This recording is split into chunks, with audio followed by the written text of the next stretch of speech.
Hello and welcome back to the GorillaBiker, and today what we're going to be talking about is my 2003 SV650 that I finally got to do a track day on after quite a bit of work. And we'll talk through the work first, I suppose, because there are videos for pretty much all of this, not all of it, but I will suggest where to go watch one or two of the pieces that I did not video myself due to time constraints and whatever else. So yeah, the background is I bought a bike that had been severely neglected for a pretty reasonable price. I got the SV650 for $1,350, knowing there was quite a few issues with it, and we will do a full cost breakdown of everything I've done in another video. I just don't want to make this one too long, so that video is coming, just so everyone gets a sense of what really a budget bike build is. It's still cheaper than just buying one outright, I think, but definitely not something that, you know, you're not going to buy one for $1,350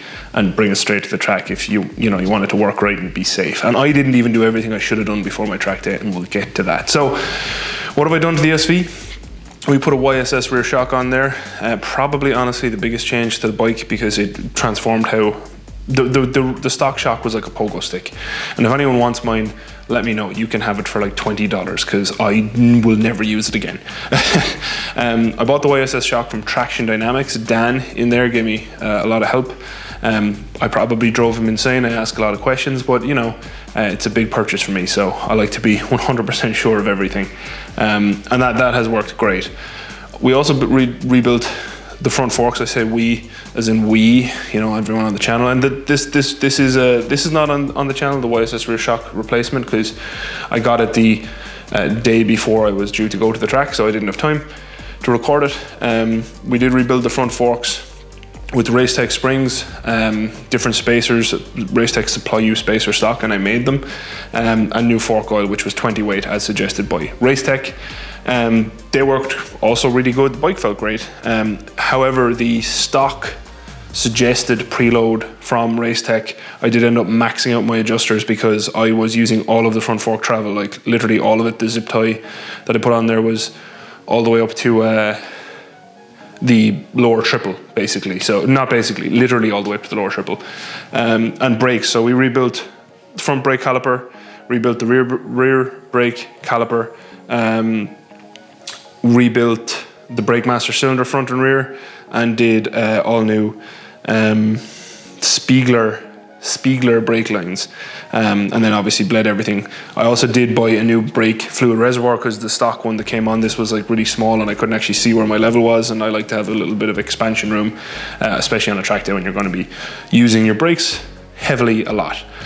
Also put on Tyres, the little I don't know, can you see that, but the little I in there for the Americans in the audience who always tell me I spell it wrong. I don't. I don't spell it your way, but I do spell it right. Those are Michelin Power Cup Evos, and they were great. Worked really well, wear on them is really good.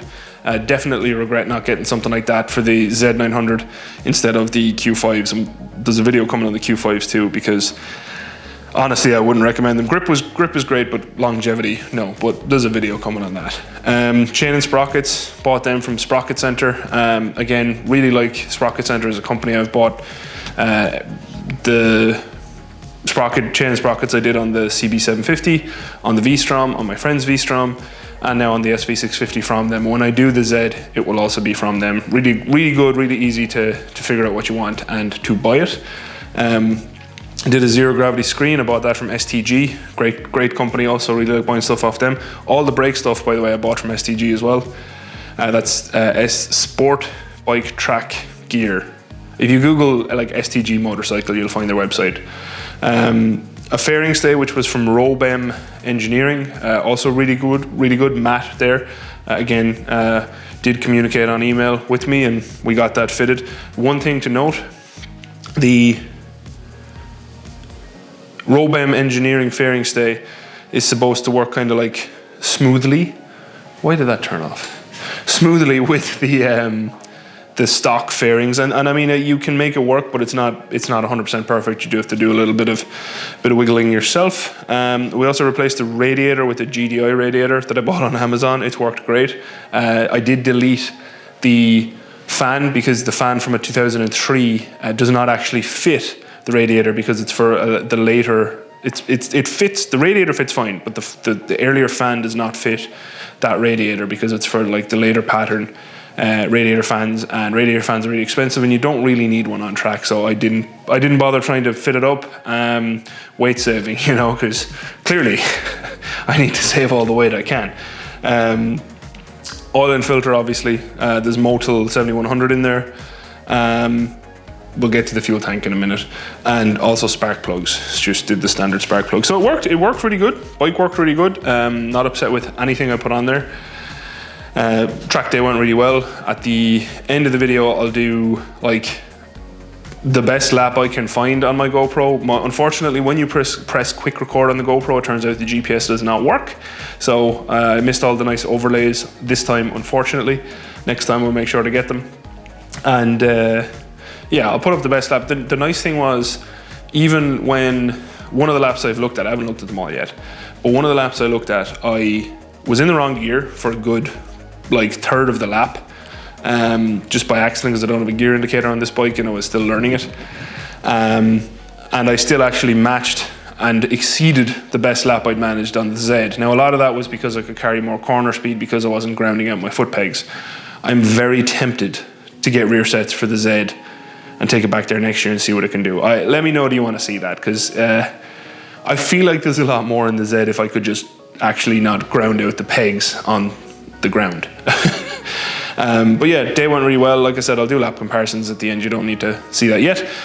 We did have one issue, like kind of the second session after lunch when I was actually getting comfortable and starting to move a bit better. We did lose power on the bike. I knew the tank wasn't like in the most best condition ever, but I didn't think it was bad because it was running perfectly. However, there is like a little sump area that your fuel pump drops into in this tank, or lives in, because it all bolts up. And that had actually, that whole sump area was just full of rust. It was disgusting.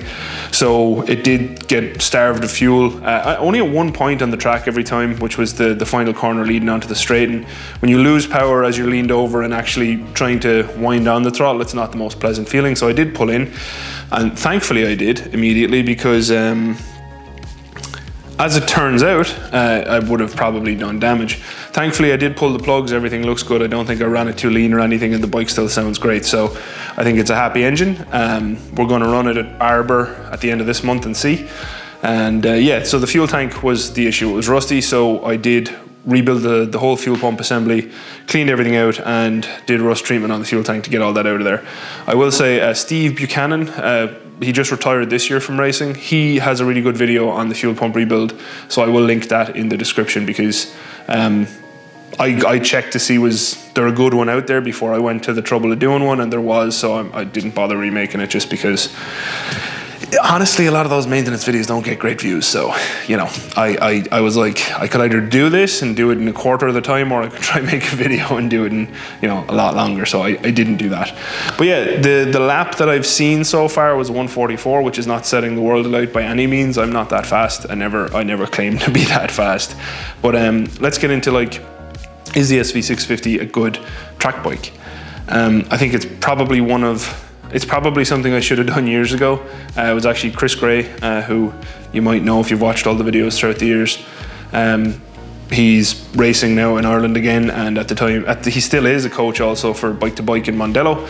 And he had told me, get an SV650, it's good for taller people and bigger people, and he was absolutely right. I felt pretty good straight off the bat on this bike. You know, it wasn't super uncomfortable. I think a taller seat would definitely help me, you know, get my legs into the positions easier.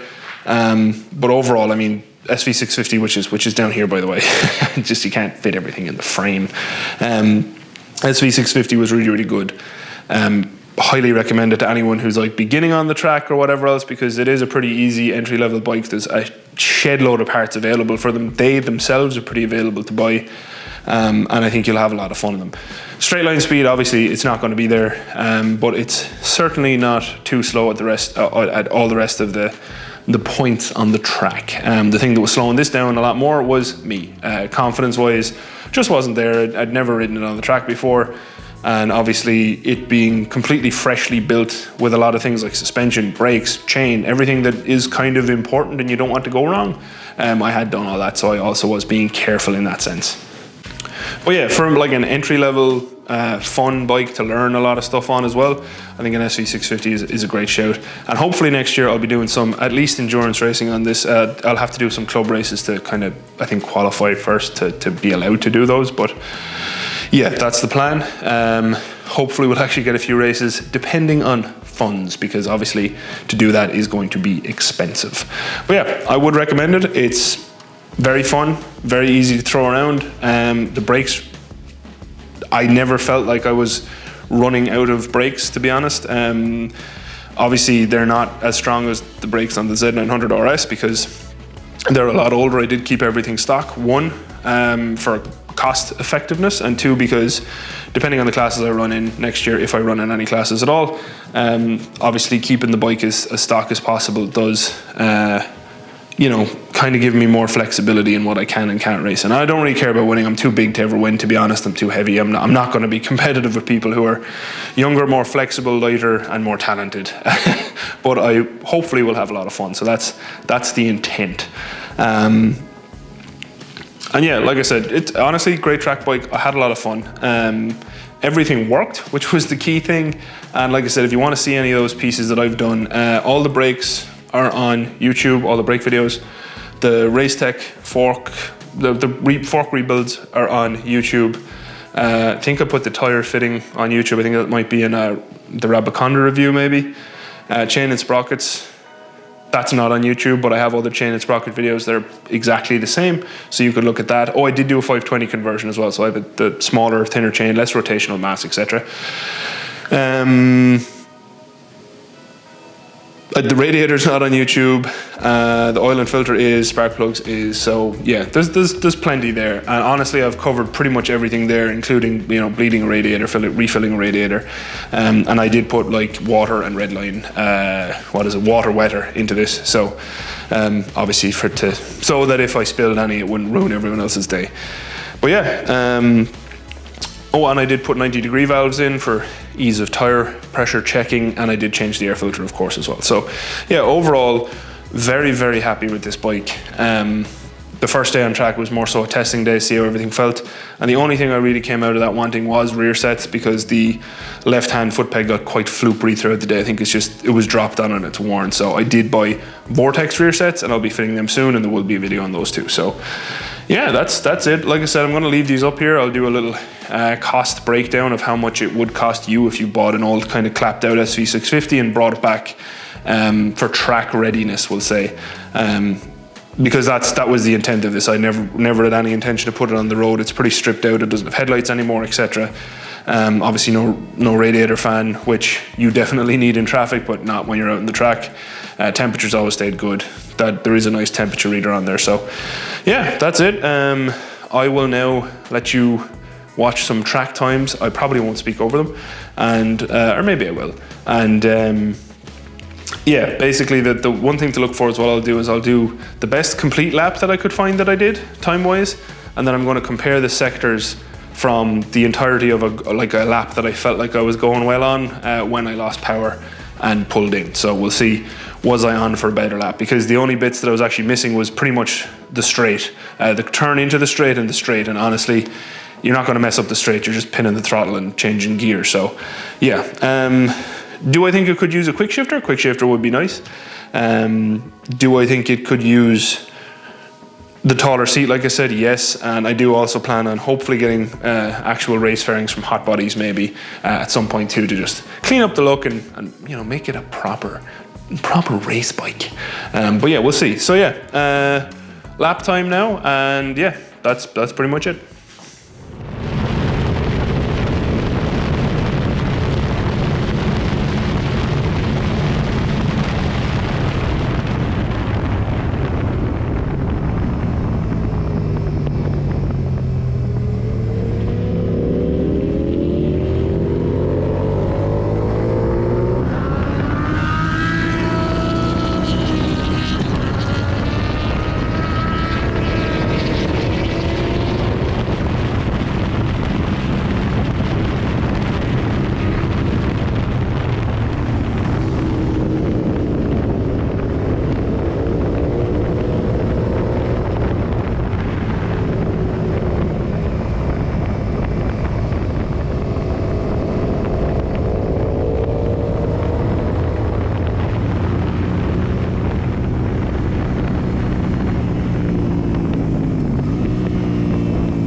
if you have watched, thank you very much for watching. I know there was interest in what I had done to the bike to get it here.